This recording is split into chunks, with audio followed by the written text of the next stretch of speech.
pitching in. I'm Jason Mackey alongside, at least in the same zip code for once, as Michael McKenry. Fort, what's going on, my man? What's up, Mackey? It was nice to see your face today. It was nice to see your face too, Fort. It's been such a long time since we've seen each other in person. It's very nice. It's very nice. So you got in yesterday, flight delays, because you can't get into this area or out of this area without flight delays. What happened to you? Well, they decided to take us on a field trip to the tarmac and just put us on a waiting game about an hour. Then take us to the runway. Yeah, take us to the runway. We got to see the nice scenery at the Chicago airport. We sat out there for an hour and a half. Which no one? air conditioning. I have no idea. I just know Harry Carey, not Harry Carey. Yeah, I fly and I just show up. So wait, the Harry Carey restaurant? Yeah. Yeah, in the middle. I think you were in Midway. What airline? Okay. Southwest? Is that Midway? Yeah. Yeah. I'm more like the numbers guy. Like 3485 is my flight number. That's all I remember. I don't even know where I land sometimes. Flight numbers, but not where you connect? Correct. This is fascinating. Yeah. Like, they used to call me Rain Man back in the day. Really? Yeah, 34. No. I'm just kidding. You had me in that for a second. I was going to keep going, but I decided to stop.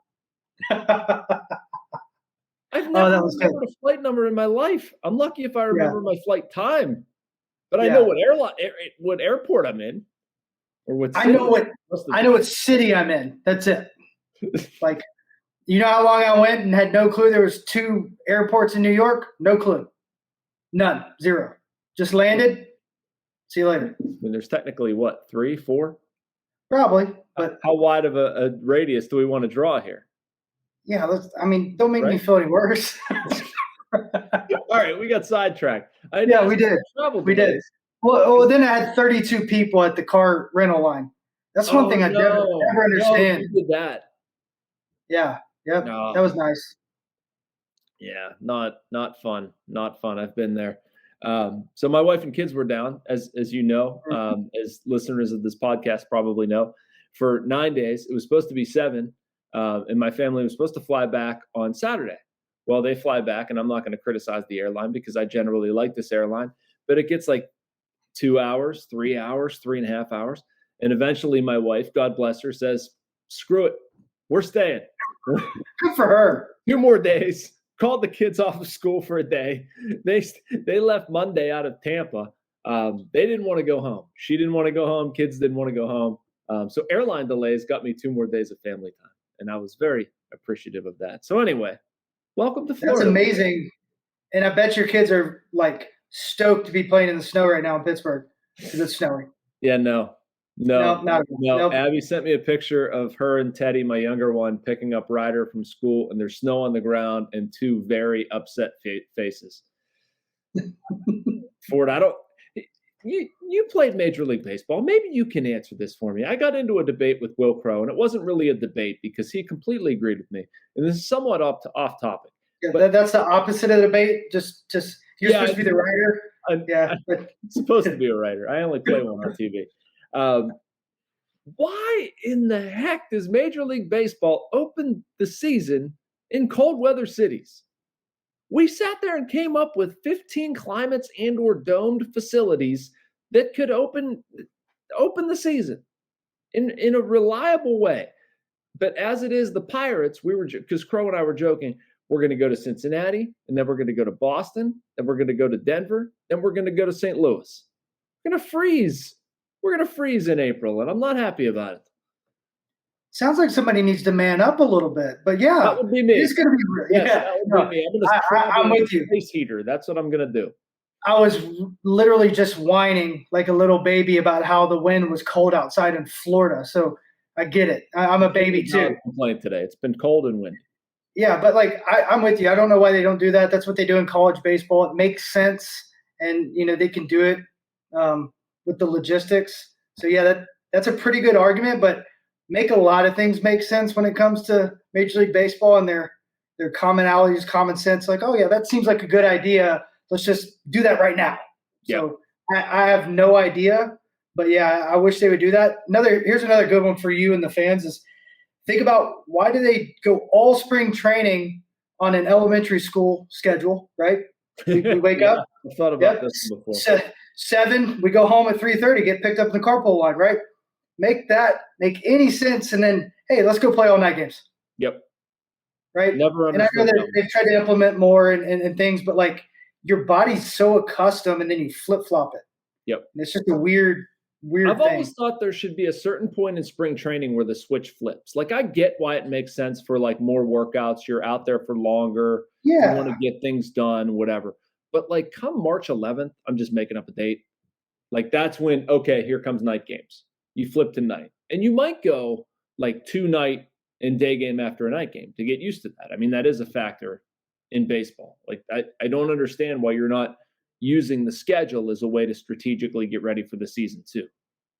Right, and you're going to see more people at the ball games, especially out in Arizona. I mean, here you have a lot more of the snowbirds that are there. Like it's an older crowd, but out in Arizona, you do way better if you do that. You have those night games during the week, play the day games during the weekends. It'd be probably better for the fans, but it is always. I love day games, so don't get me wrong, but it is a tough like flip of the switch as soon as you leave. All right, so let's talk about some actual Pirates stuff here. We have some other off the record, not off the record, but background banter to get into. And I know one way that Fort's going to come at me, but that's okay. It's completely deserved. But I want to wrap it around some actual baseball talk and get into some actual stuff. You've only been here for a day, Fort, but kind of curious what you've seen a little bit, but more, what do you want to see? What are you going to be looking for down here? What is of the most intrigue right now to you with this team? Well, I think we're at that point in camp, Mackey, where you want to see the shift from, all right, they're working on this or trying to develop this to how are we competing? And today was a really weird game. All right, Coach, enough with the competing. Give me actual answers. No. I don't need a speech. We're not on the what I mean by that is when like we see guys go out, I want to see how they respond. Like today, Sawinski misread in the outfield, dives, ball pops out. The response was he runs in the gap. Him and Swaggerty took great angles, and the ball pops out. And then I wanted to see the response from that. So, like, we have 2 oopsies, right? And then he goes to the plate, and he just kind of looked lost there, too. Like, everything was going so fast. And that's what you want to see those young guys. You want to see them slow it down, make the mistakes here, but it's each time you want to see them respond. And you want to see the growth moving forward, not the panic. There's some other things I watch. I watch Hedges hit for almost an hour and a half today in the cage, and the reason behind it, what he's trying to do, why he's trying to do it, and it really boils down to the trust. This guy's been fighting for jobs before. He's been very good defensively, but can he trust that he's allowed to fail in spring and not put that anchor of like guilt of not hitting the way he knows he can physically and maybe even mentally? But like, it's cool to see those things, and I think we're at the point now where you see, all right, where is this going to take a right or a left, or we just know what we're getting here? And I think there's a lot of good I saw today. There's a lot of question marks and concerns when it comes to like how much trust we're going to put, how much urgency is on things. But yeah, there's a lot going on, and I think it's going to be very interesting to see how it kind of unfolds the next maybe 7 to 10 days. Yeah, and I'll go a little bit more specific than you with those areas, and I'll leave my opinions about Austin Hedges and Andy Rodriguez for another day. Although, I don't know, maybe I'll say them now. I do have a question. About that for you. Yep. Because I was watching today, and when I first watched Indy walk to the plate, big leaguer, just the way he walked with confidence, tall, gets in the box, first take, right? He looks like a long, lanky guy, the way he just moves and everything. Even the way he blocks, I'll go there. But watching him receive today, I watch his work all day today. He has some anxiety to it. It's like he's putting this extra pressure that doesn't exist with this alter ego I'm seeing. But when he puts the mask down and it's a receive time, it's different. It's like there's someone that's put something in his head or something's going on where he's putting himself in the same category as Henry Davis as like defense. I'm like, you get 325, 25, and 90. and you look as limber as Stallings did. And that doesn't necessarily like on the cheetah. Yeah, but like out of this. But like that hyper mobility. And you don't see that much back there, but that usually is a good sign that guys stay healthy. Yep. So like him jerking around and moving like that, I wanted to see if like you saw that and then you kind of see the opposite with Hedges. So here's where I come down on that. And I guess we will go down this rabbit hole. Like Endy's not ready to me as a catcher. And that's okay. That's okay. I agree with you 100%. He walks to the plate, what he does at bat, all of that, fine. You're ready. I would punch a ticket to the major leagues right now. If there were at bats for you, and I wouldn't be doing a disservice to your entire game. But I look at Endy, and I've watched him since February 12th, or I guess we were allowed in there February 15th. And like I've always made it a point to watch Endy and Henry do their thing, watch them throw, block, receive as much as as much as I'm legally allowed to be around, because I do think it's an important part of things. Mm-hmm. And I also just like watching it. Like I don't see a kid who's ready for the show. And so what is Austin Hedges? Austin Hedges was brought in here to work with the pitching staff to teach that aspect of the game to Endy, to Henry, and he's on a 1-year deal. So what is the crime then? Endy's played 6 games in AAA. Henry has played 0. What is the crime of sending both of them there, saying compete for this, get ABs, play, get experience, and when you come up, this is the situation you're going to walk into. A veteran guy in Hedges who knows how to do the things that you don't necessarily know how to do well.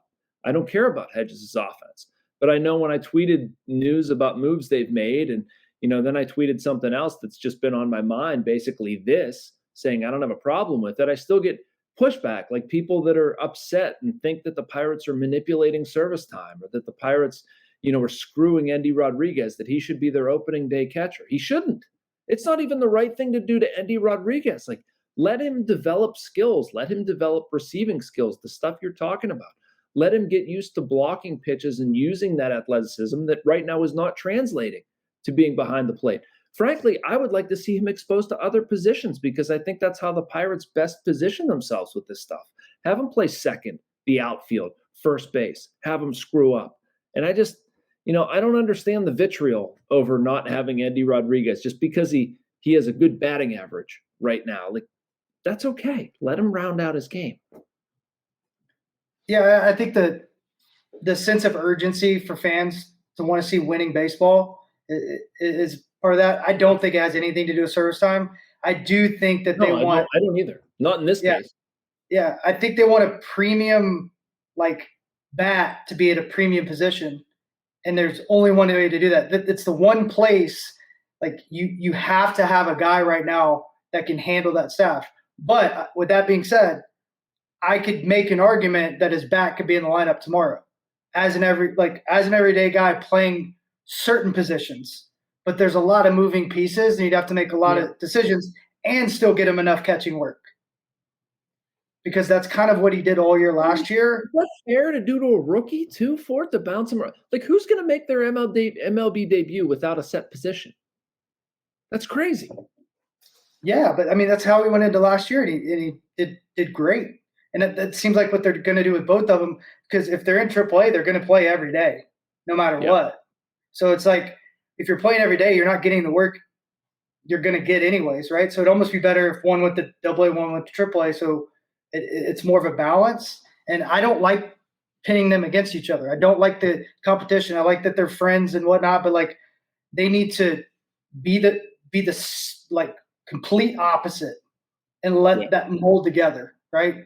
Because they play 2 different styles of baseball. Like Indy's got the walk around star mentality status. Like he walks like he has a presence, right? Henry Davis is the raw, and there's a need for both. And they both could be like great players, but let them play it out and let it see. And I think the one thing I've heard from everyone is Indy's a great athlete. So like there's opportunity to move him around, do different things. And I can't argue that there's a lot of guys with better swings on the team. Yeah. Even with better approaches. Yeah. Or better barrel control.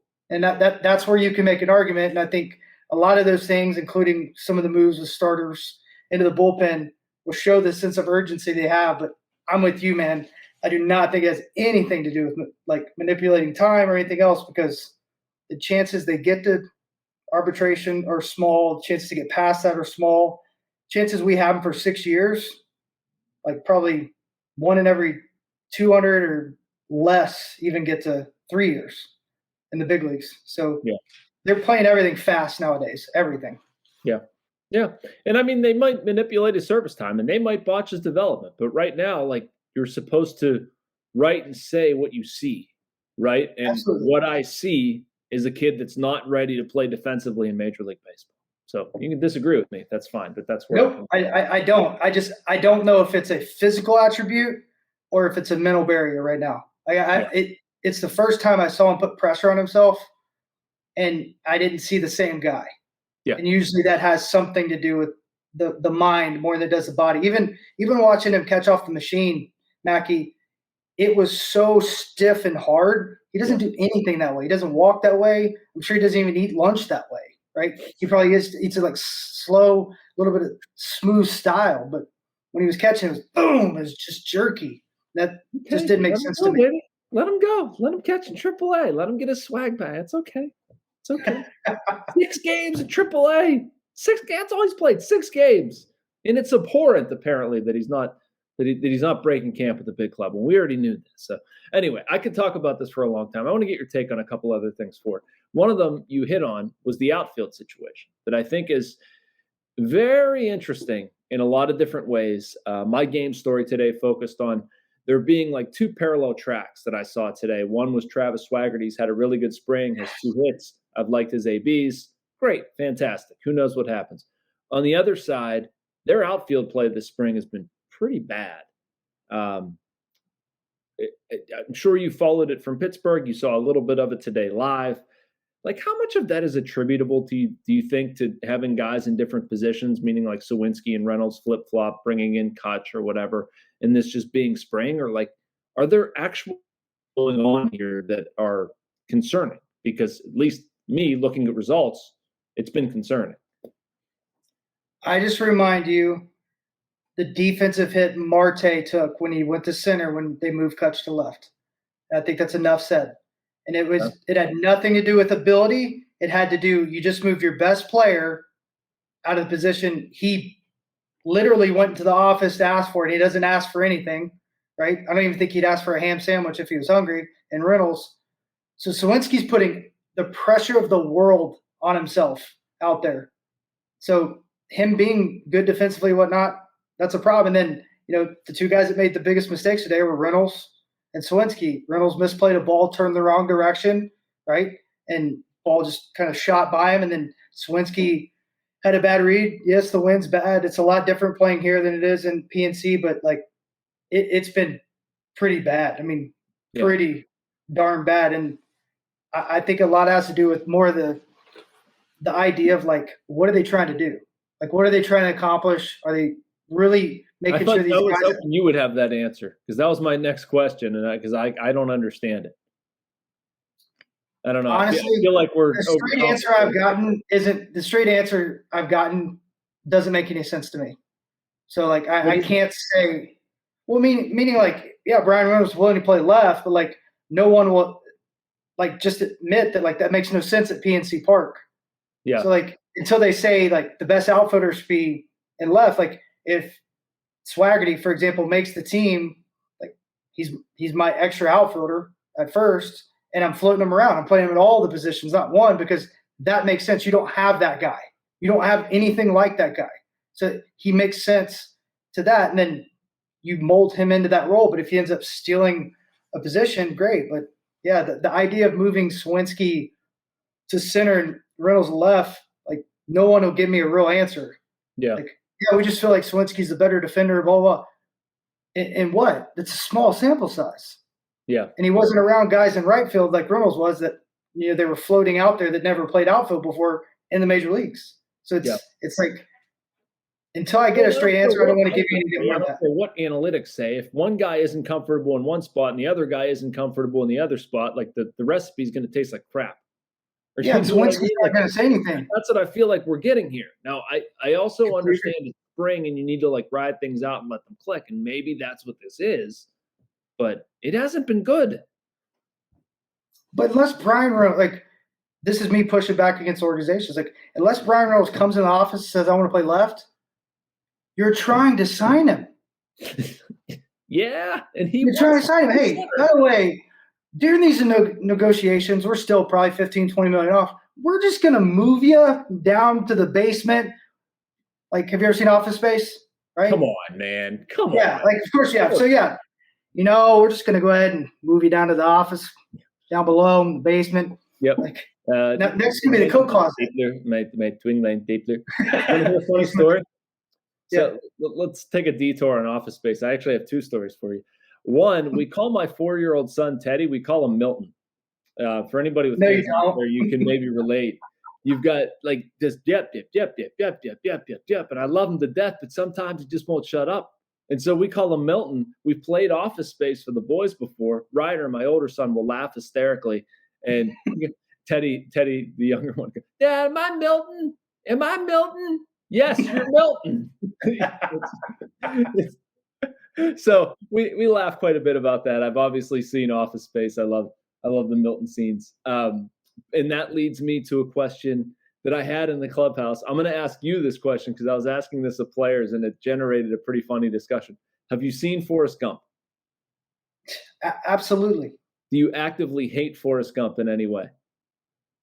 No, who hates Forrest Gump? I don't know.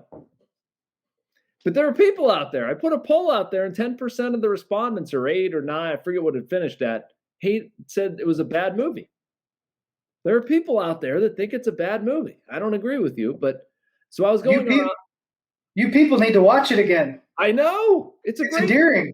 It's a great movie. Great movie. So one morning, and Patrick Kurish, the Pirates director of baseball communications, or Kurish, I think is how you say it. Well, I might be butchering his name. Sorry, Patrick, if you're listening to this. But so we got in this discussion and started asking guys randomly. And it was funny to see who had not seen it and what people thought. And the general responses were they were positive.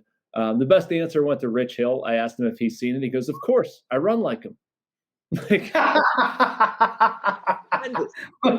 So we started talking about things that younger generations have not seen. And Office Space came up because Hill was saying like one of his friends works with like some 22-year-olds that have never seen The Office, which I find hard to believe. And then we realized through that Will Crow had never seen Office Space. And I couldn't believe there was a person on the planet who's never seen Office Space. Wow. I'm going to get all over it tomorrow. What about Grandma's Boy? You seen that one? Please say yes. Grandma's Boy? No. You got to watch it. It's funny. It's funny. Who's your favorite character in Office Space? What? Say that again? Who's your favorite character in Office Space? Without a doubt, Milton. Milton? Yeah. There's no doubt about it. Yeah, he's the best. Okay. All right. I don't know where we were. I lost my train of thought.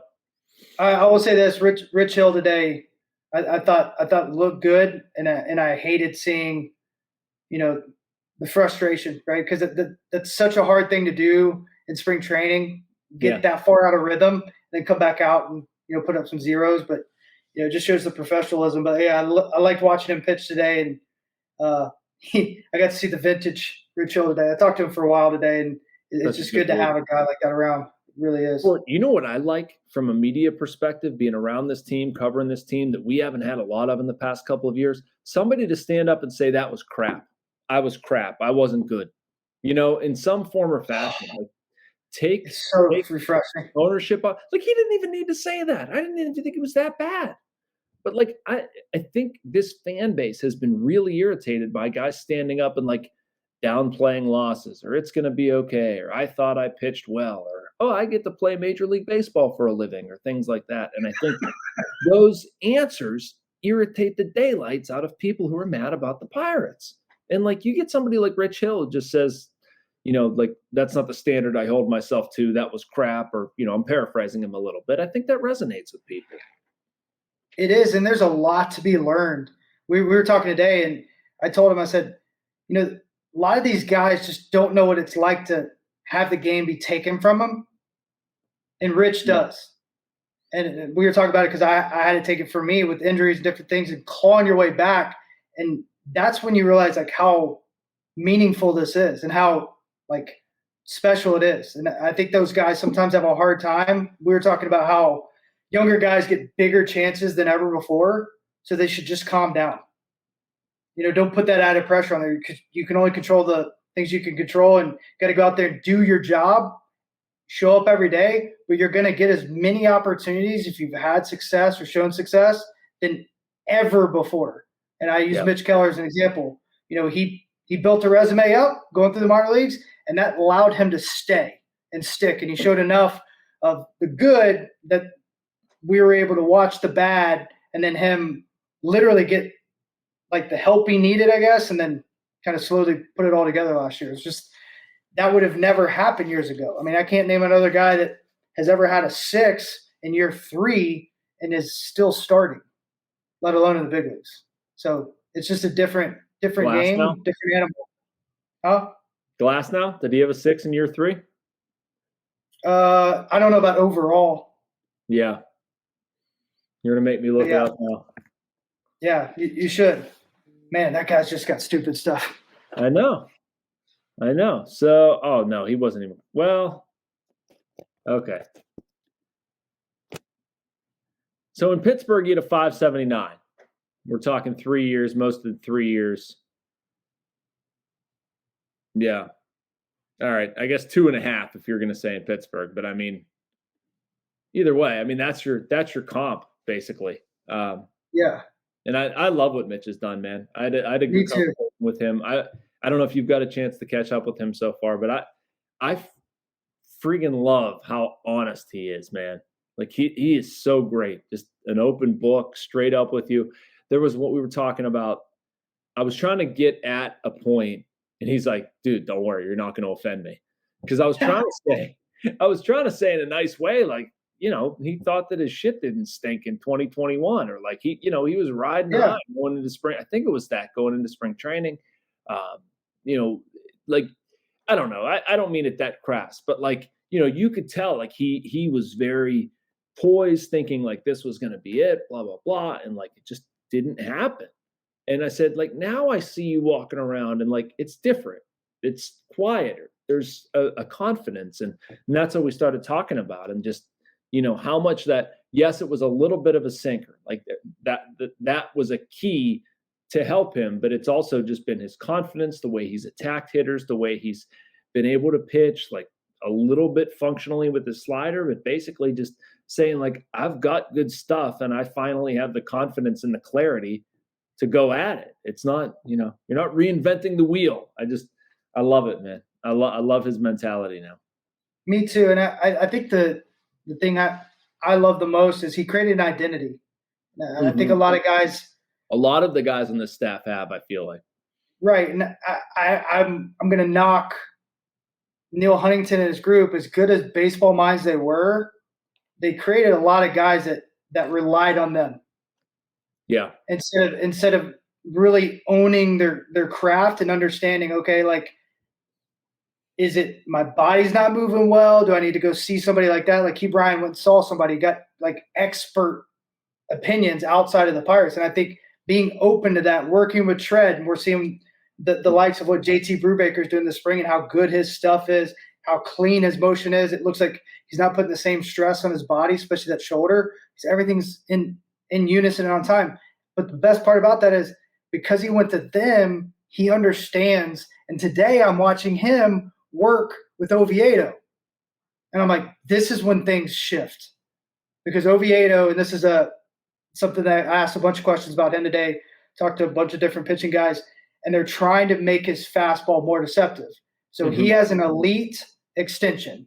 What that means is he releases the ball at a 97, 98 percentile in the entire major league. So that puts him at, I call it a rarity. So like if you can find a couple of rarities, you're starting to get into uncharted territories, right? So he has an unbelievable extension, but that's still not creating the deception he wants because his fastball is so inconsistent with the release.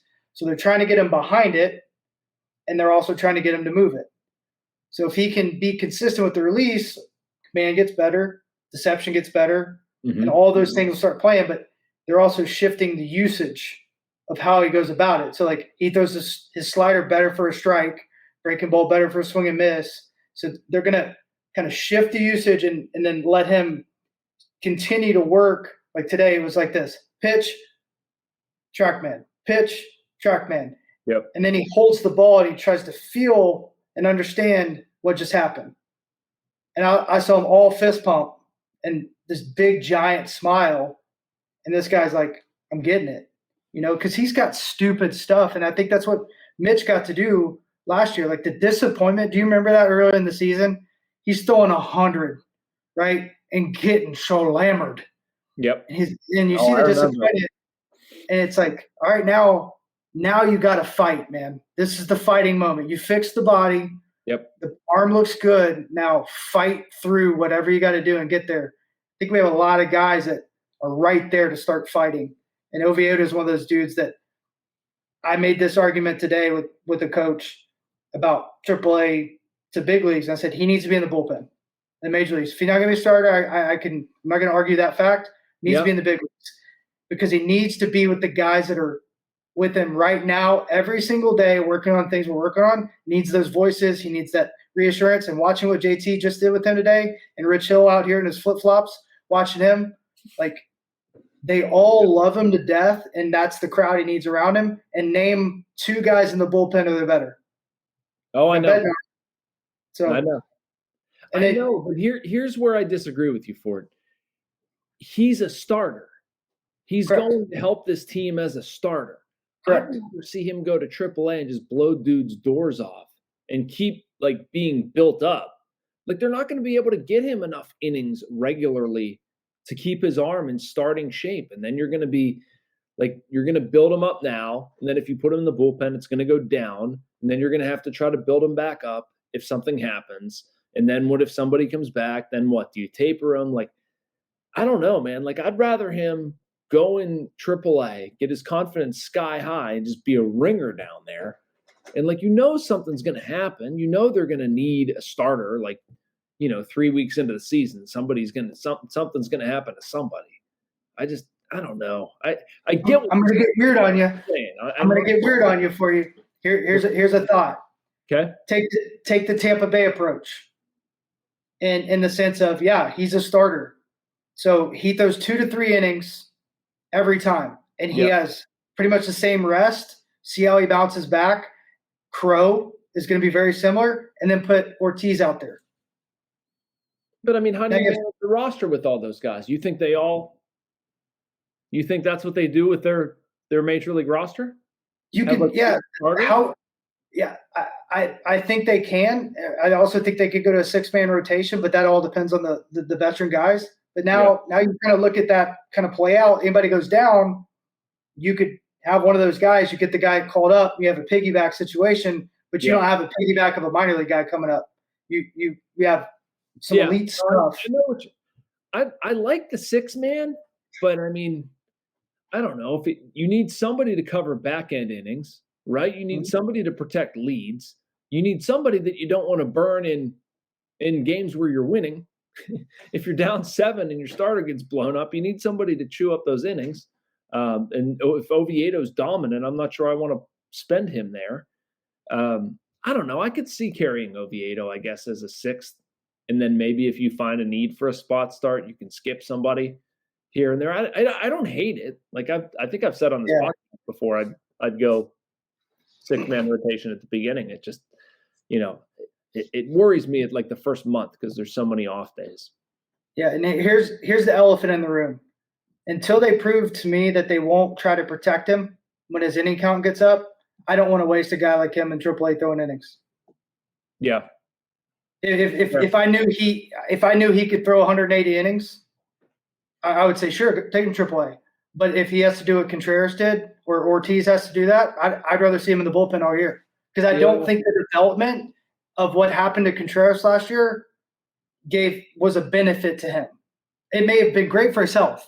Yeah. But I'm saying psychologically, and that's the separator. It's always the separator between AAA and the big leagues. The talent is so close now when it comes to what guys can do. They can just do it more consistent up here, and they're able to rebound differently, and they're able to accept things differently than when in AAA. So like Oviedo's probably, when you look at it, had as much success in the bullpen in the major league level as anybody in our bullpen outside of Bednar. Yeah. In St. Louis. So it's hard to argue to tell that kid, go to AAA. We want you to start. We know you dominated last year. We know you dominated when you came up to a certain extent, even though you didn't pitch good, and you're getting better in spring, but go down there anyways. And the guy that's going to replace you is Vince Velasquez. Even though he's had a good spring, he's got a 5 ERA over the last 6 years. So it's like, I think he's always had stuff, and I'm really excited to see what they do with him.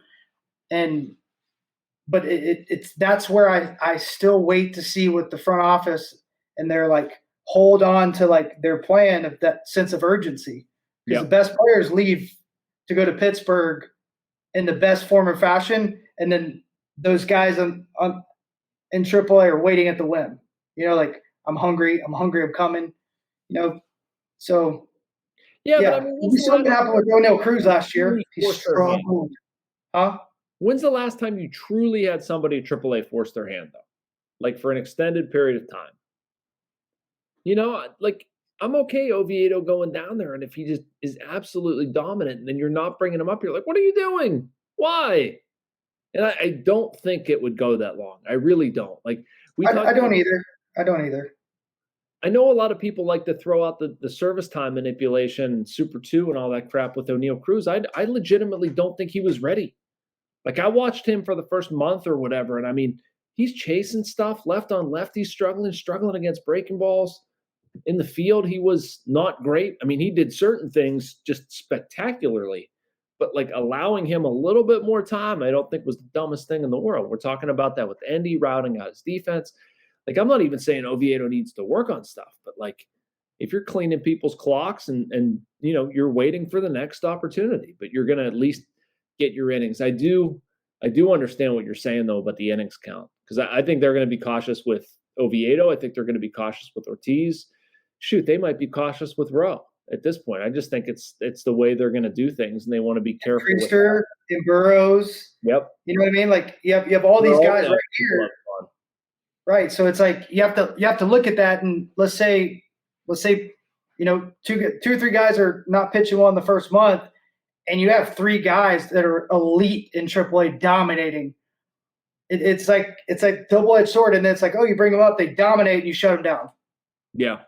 And there's some factors here that's like, man, they got to realize that like if things do go well and they shut these guys down, like the whole city's going to be absolutely irate, right? So like if you can find that balance some way, shape, or form, you may want to think about that, you know, prior to. So, and really, if it's the long play, right? If you're going to say it's a long play, make it the long play, but yell it out loud. Yeah. Yell, awesome. Ha! Ha! Very nice. Very nice.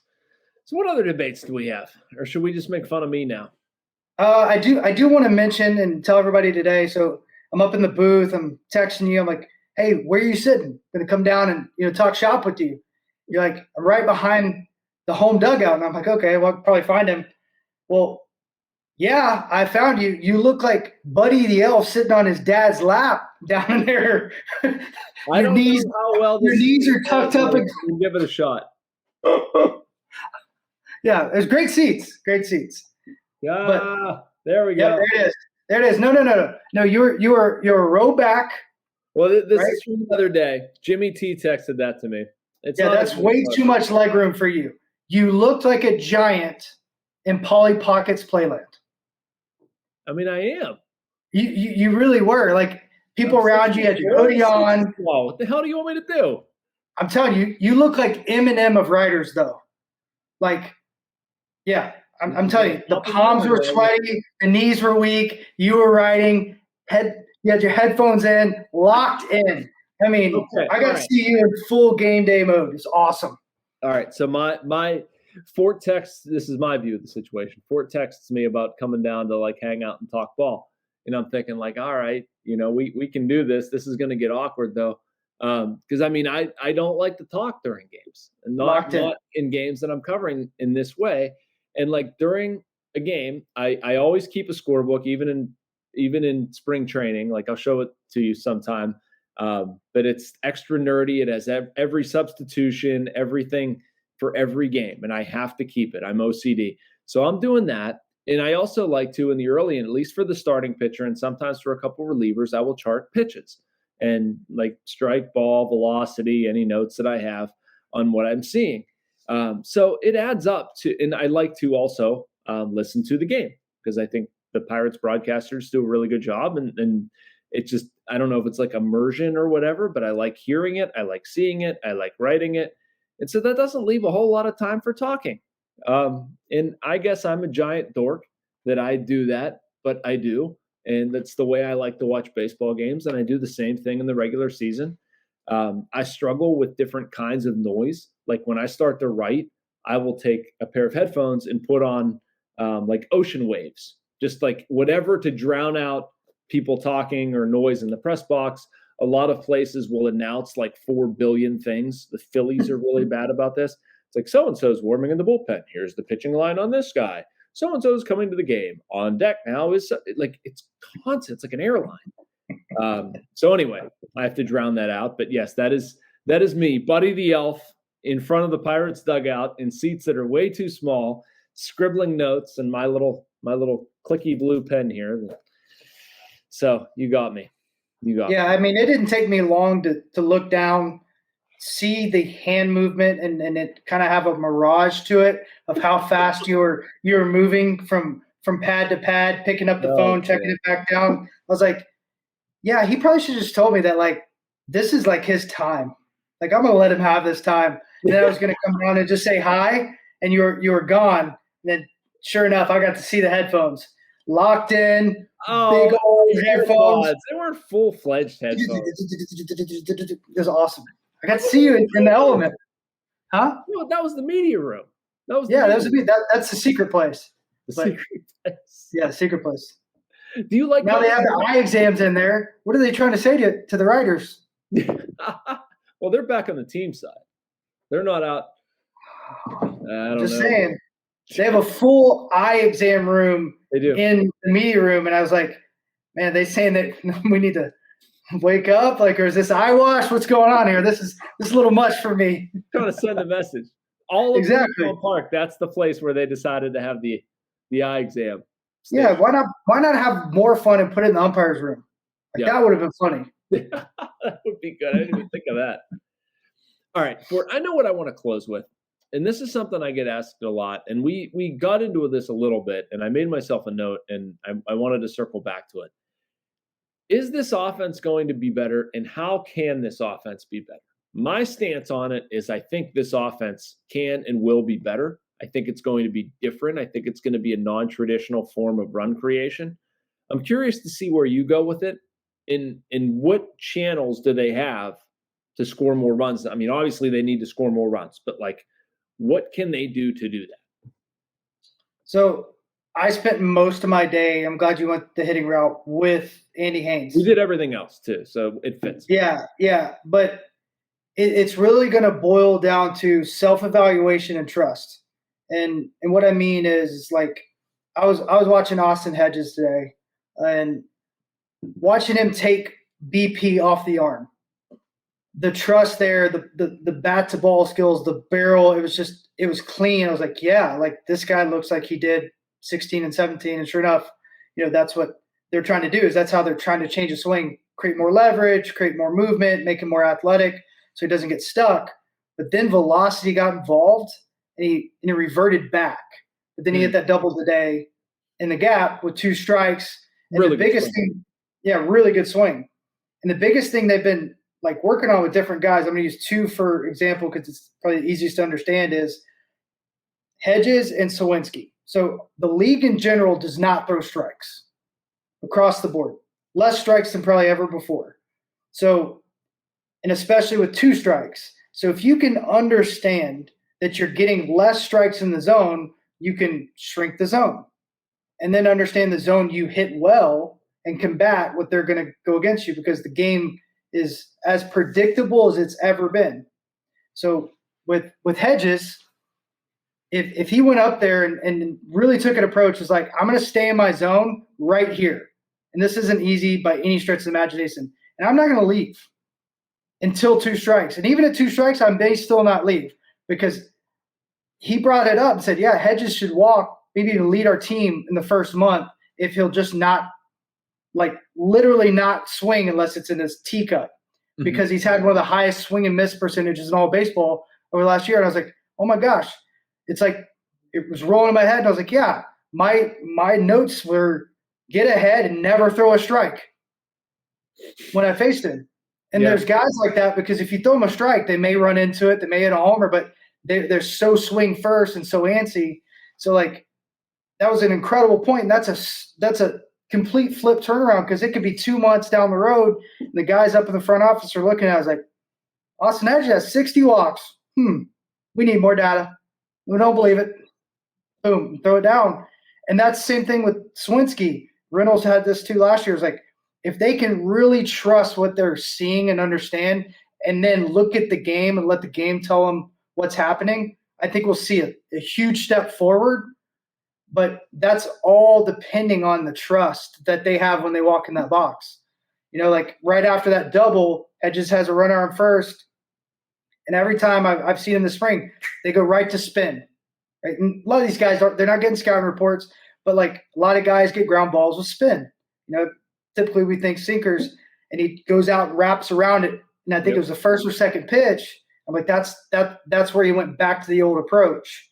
And then he did it. It was early again the next at bat, but he swung at a better pitch. Yeah. And I think that's what I'm looking to see is these guys, if they'll own what they're like given and make it theirs, and then when the game starts, just focus on the win that's right in front of them, especially Hedges, especially guys that are established. Like Kutch is another guy. Like, I love Brian Hayes and what he's doing at the plate, but his work is so good, because when he's late, he's flicking.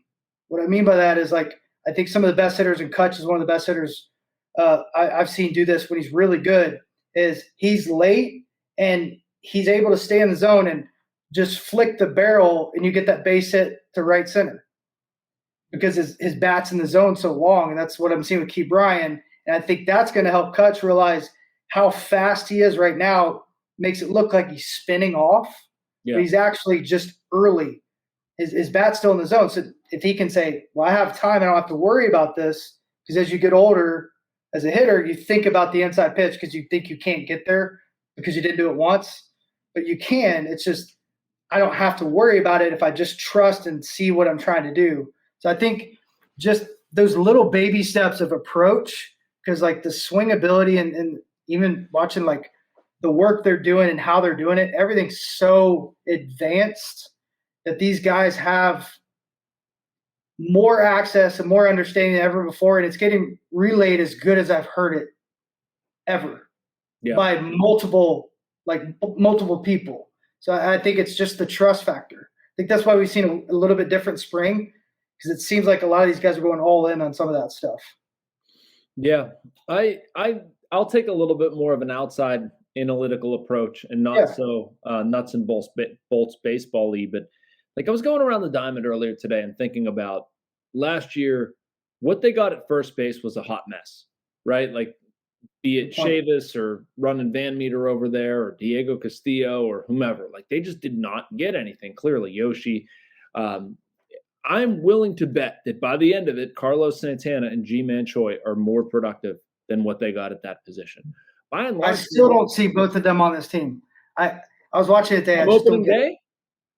Yeah. I just don't see it. Interesting. It's a lot. It's a lot for me. It is, especially when you're looking. And it's taking ABs away from young guys too. You know, people screaming to have Endy come up here. Okay, that's one option, but I mean, like Canaan Smith and Jigba's been good. Travis Swaggerty's been good. Cal Mitchell's been good. You know, and you're doling out ABs to several that. But I mean, what do you do? What do you do? Yeah, I'm with you. I mean, Tampa was basically giving away G-Man Choi. What are you going to do? Trade him for a fringe minor leaguer? I mean, you'd be lucky to get that deal at this point. Yeah, you're exactly right. Like I understand how he got here. Yeah, I understand how he got here. It's just like the path moving forward. Because today they stacked the lineup and it was Sawinski, Choo, Santana, and I was just like, man, that just isn't a lineup that you like would think of when they put all this together. And like you said, at bats, there's not enough at bats to go around to keep everybody sharp. Okay, but so then I'm going to move the shortstop. Mm-hmm. Like I'm willing to bet this version of O'Neal Cruz is better than last year's version of O'Neal Cruz. I'm taking that. Are we saying Brian Hayes is going to have a better than I think it was 659 last year OPS? Based on what I've seen so far this spring, I would say yes. Catching, even if it's Austin Hedges and it's moot between Heineman or Delay and everything, they got nothing last year. Let's say they get nothing again this year. Okay, that's a push. Brian Reynolds, Sawinski, like, can they have better offensive years? And then you add in McCutchen and Connor Joe, and you're like flipping them around from like some of the depth options that they did last year. Like, I see those things as being better. I'm not sure I've taken a negative in any one of those spots. Now, is that going to be enough to drag the Pirates up to like 15th? No. But I mean, there should be improvement. There's an opportunity for improvement. I like what you said earlier about getting on base, seeing pitches, drawing walks. Like, they're not going to put the ball over the fence a whole bunch, and that's okay. I mean, they're not going to, go 1 through 9, have dudes banging, but you should be able to get on base. You should be able to move around the bases too. I like what they've done and how they've run the bases so far. But, if Bay makes the club, okay. I mean, Cruz is going to steal bags. Hayes should steal 20. I think Castro can steal 20, frankly, if he becomes a regular. You got some guys that can run a little bit. Sawinski might be good for 10. Reynolds might be good for 10. So, I mean, you should be able to do stuff like that and get creative. And I frankly don't think it's going to take a whole gigantic amount to get them into like the, 20th best offense or something like that. I think a lot of people would probably take that. Yeah, I would say importance to me is I want to see these guys have quality at bats. Like, and I know that's a little cliche. 4 runs, Fort.